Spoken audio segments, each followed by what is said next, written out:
ख़बर तमाम शेयर करें पे नाज़रीन। हालानी अमा peoples party MNA Syed Ibrar Ali Shah पारां तालके मेहरापुर में अमन अमान की सूरत हाल के बेहतर बनाने लाइ DSP मेहरापुर अब्दुल हफीज़ बलोच, SHO मेहरापुर कुर्बान कलवड़, SHO लाखा रोड अब्दुल रशीद चाहियूं, SHO हालानी बख्शल मलाह, इंचार्ज कोटड़ी कबीर अली नवाज शेख, इंचार्ज सियालाबाद के आकिल शाह ते घुराए पुलिस इंतजामिया के सख्ती से हिदायतूं ॾिनियूं आहिनि त अवाम जे जान ऐं माल जे तहफ़ुज़ के यकीनी बणायो वञे।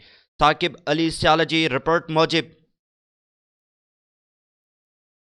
उन मौके ते PP MNA सैयद इब्रार अली शाह साफ़िन से ॻाल्हाईंदे चयो आहे त पुलिस इंतजामिया के अवाम जे माल ऐं जान जो तहफ़ुज़ करणु घुरिजे, जीअं अवाम सुकून जी निंड करे सघे। मौजूदा विफ़ाक़ी हुकूमत अवाम जो जीअण वारो हक़ खसण में का बि कसर न छॾी आहे। अवाम बुख बेरोज़गारी सबबि सख़्तु परेशान आहे। मौजूदा मुल्की ऐं अवामी मसइलनि जो हल सिर्फ़ पीपल्स पार्टी वटि ई आहे।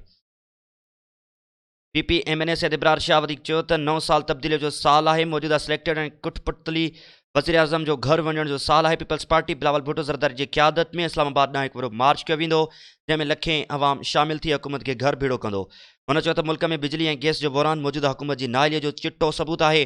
नए साल जे पहिरें ॾींहं ते ई तेल जी क़ीमतनि में इज़ाफ़ो करे पेट्रोल बम किरायो वियो, जंहिं सां अवाम मथां महांगाई जो वॾो अज़ाब नाज़िल थियो आहे।